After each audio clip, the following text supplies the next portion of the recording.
Hello, everybody, and welcome to the 20th episode of the Pijcast. We've made it this far, 20 episodes. I'm actually quite surprised myself that we were able to make it 20 episodes without me either giving up or trying something else. It's new for me. I'm still a beginner in podcasting.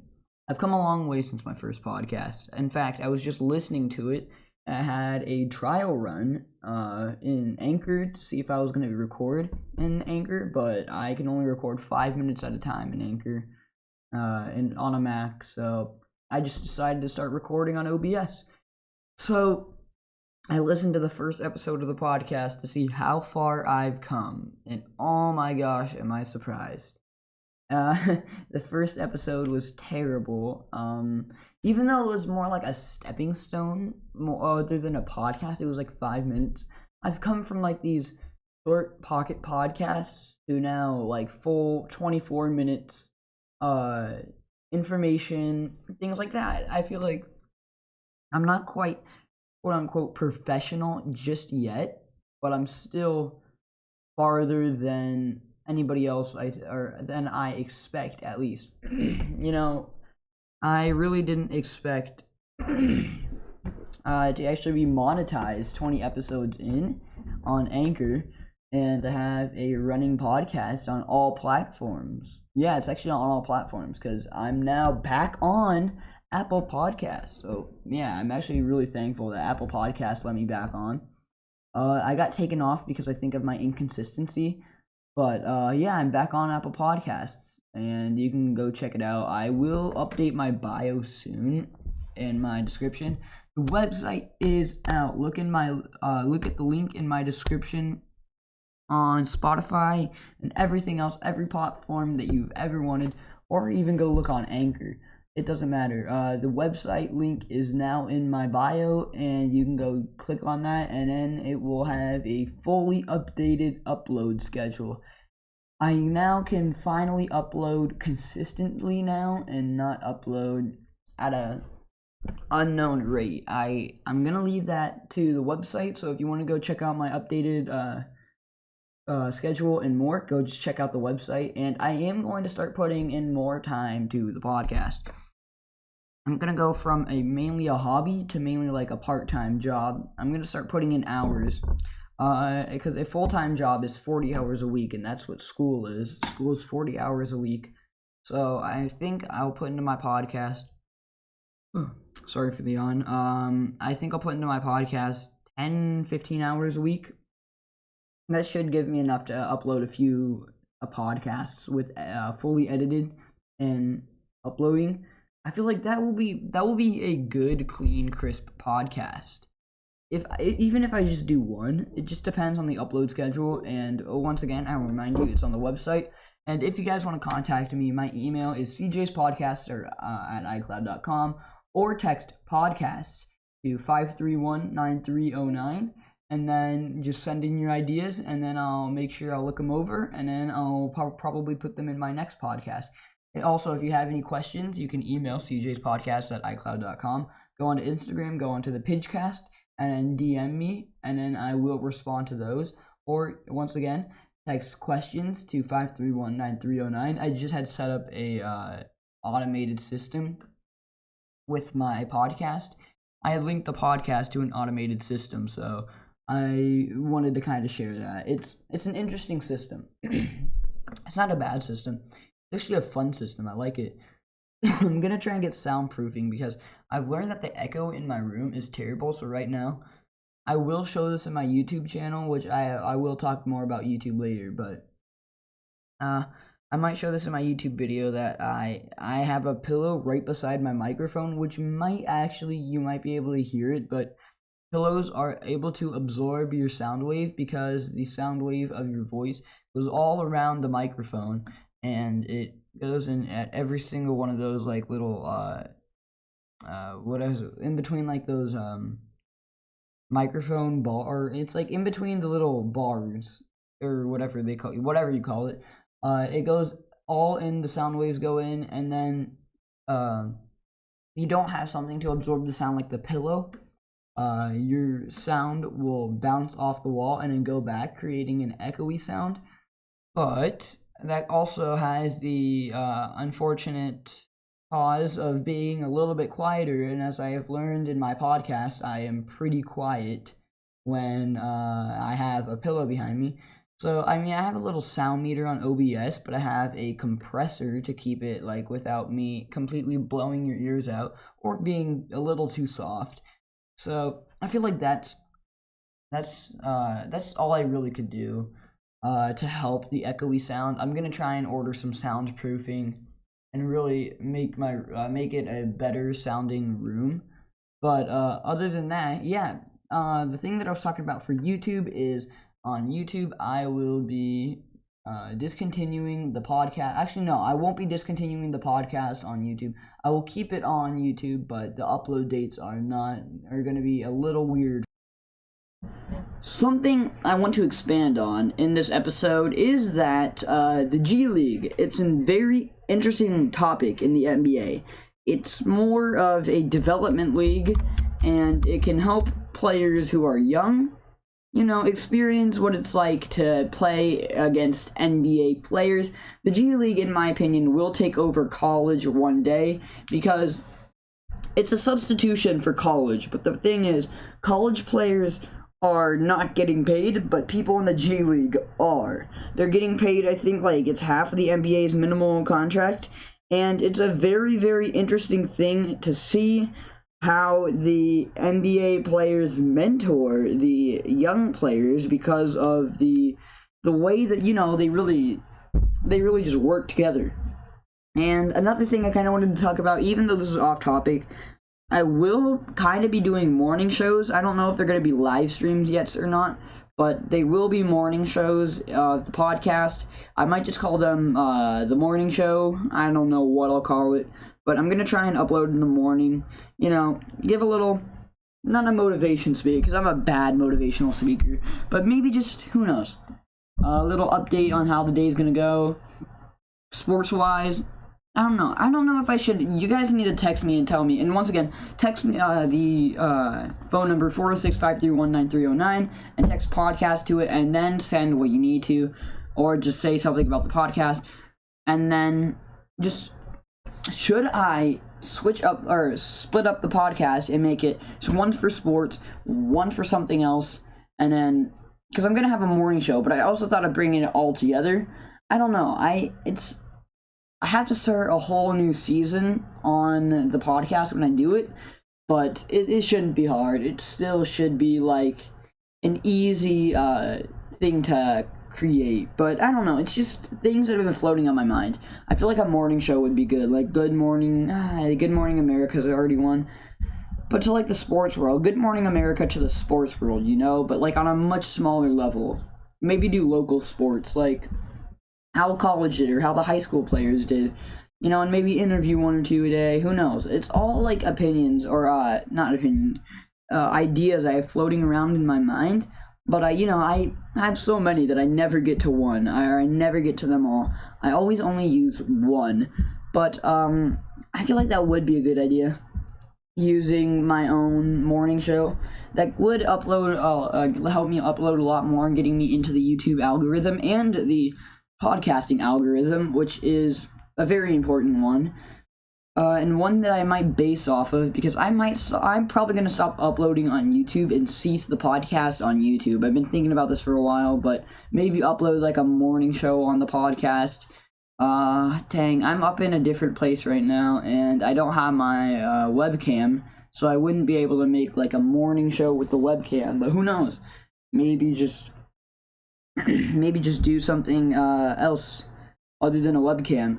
Who knows? It's an interesting idea. Back to the G League, though. The G League is a very, very interesting topic for really everything. It's going to be the new wave, in my opinion, of NBA players.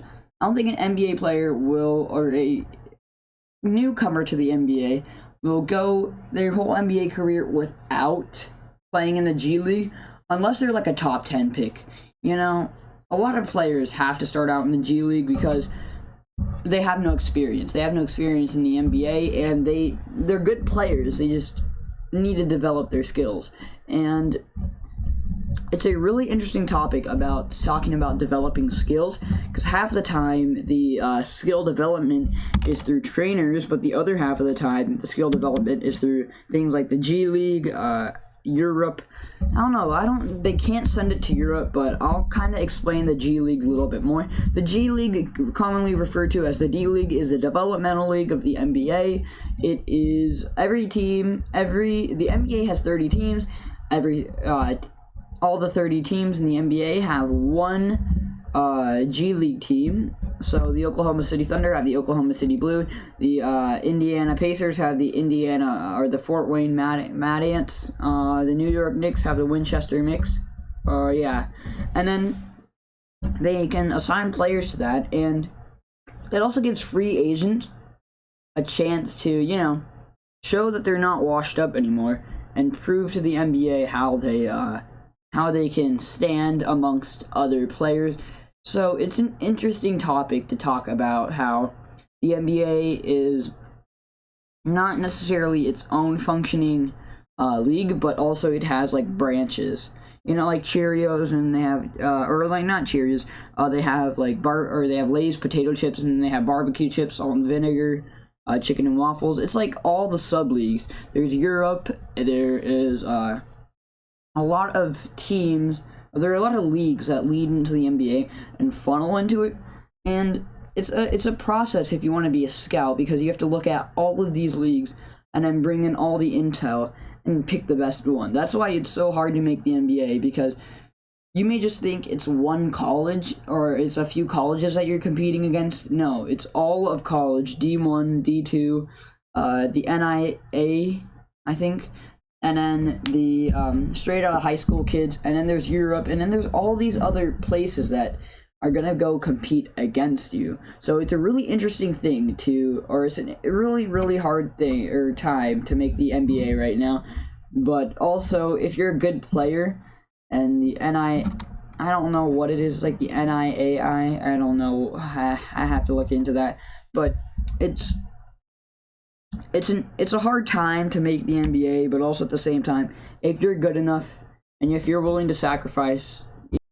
So kind of something I wanted to do was explain how the D League works. There are multiple ways how the D League can work. One of them is college players, new players at least, can go into the D League, and they can choose, instead of college, playing in the D League, which gives them a better opportunity, in my opinion, playing against more experienced players, which then trains them better for the NBA. That is an option, though it is harder to go into the D League than it is to go into the NBA. So that's just something interesting. Another thing is the career cycle for the NBA. The youth players will go in there, and then sometimes the younger players will go in there, and then the older players will go in there, and then the players who are just reserves, but they're just not good enough. That's another thing. It's overtaking college easily, by far. It's kind of like the numbers are rising for the D League, but the numbers are decreasing as far as popularity and basketball ratings, I would say, for the D League in college. So that's another thing. And college isn't paying. The D League is. The D League pays their players a certain amount to be in the D League. The college doesn't pay them except for endorsements. D League pays them a contract, and they let endorsements. So that's another reason why college players tend to flock over to the D League, because of the better opportunities with pay and the better opportunities with experience, because older players sometimes mentor. So something I really wanted to talk about the D League is the way that it's structured like the NBA, but it's there to train people who are out of high school or out of college to, adapt to the NBA. Like, the NBA regular season is 82 games. That's not counting playoffs. If you're like a rookie and you're not necessarily a reserve and not in the D League, but you're still playing in the playoffs. But if you're in like a team that's gonna make the playoffs, you're gonna need some extra development, and it's like a stepping stone for the NBA, because you can't go from 30 to 42 games in the college regular season to like 82, not counting playoffs. And that's not even if your team's not like a contender. If you were drafted to the Lakers this season, or like the Heat, then you're gonna play even more games than that. It's a very, very good way for the NBA to kind of develop the players who are young and inexperienced. I have really thought that this is a smart idea for most NBA or for most teams. And it also gives, I said previously, it gives a way for free agents to show how good they are in a market. This will show like free agents, which are players who haven't been signed yet to a team, or were once on a team and haven't been signed, or were in the draft, didn't get drafted, and are waiting to be on a team. This could also show free agents and free agent coaches that they can work, or they are a good team. I really think that it's a way that the NBA that's going to be the new way of the NBA. And for now, most people see the G League as something bad. Like, you're going to look at the G League and you're going to think it's something bad to be in. But in my opinion, it's not something bad at all. If anything, it's the exact opposite. It's something good. It's just saying you're good enough to be in the NBA. You just need that extra step to be from 42 games to 82, because that's almost double the regular season in college, and we're not even counting playoffs. And if you're gonna say the March Madness has 1 game per round. The NBA has at least 4 games a round, and that's at least if you're gonna get swept. But the likelihood of people getting swept is low. I think it's like 25%, depending on the matchup. The first seed versus the 8th seed is the highest chance of you getting swept, but it's a long road for college and high school prospects to become an NBA star, and I don't see how they do that without getting into the G League. Because if you're getting mentorship from someone like Jarrett Jack, who's been in the NBA, seen it and done it, and you're going to be an 18-year-old. You're going to need some advice from people like that to start your career off, if you kind of know what I'm saying. It's a very, very, very good thing that what the NBA is doing. It's also pumping a lot of advertising into it, so it's good. The G League's gonna take off soon, and it's gonna overtake college, and not high school, because you have to be at least through high school to do it. And it might actually be like an occupation. Like, they pay, I think it's anywhere from 50 to 500 grand a year. I think it's like that for the G League. And that'd be a good occupation, you know, playing for the G League. And that's all I have for you guys today. Thank you for watching so much. I really do appreciate the support throughout the first 20 episodes. I will be uploading this on YouTube, as I will be on Spotify and everything like that. So I just have to say something quick. Thank you all for the support throughout the first 20 episodes. If you do have any ideas, text 406-531-9309. I just got the automated system set up last episode. So, yeah, you guys can text that or email cjspodcasts@icloud.com and send in you guys' ideas. I really do like to see the support and the ideas that you guys have. I hope you guys do have great days. Stay safe, guys. I will be uploading maybe once again today, but probably tomorrow. I'm gonna start trying to do back-to-back. Once again, the schedule's up on my website. It is in my bio, in Anchor, Spotify, all of the things that you can do. And my podcast is back on Apple Podcasts. So if you guys want to listen to that, make sure you go on to Apple Podcasts, search up the Pijcast, and then start listening there.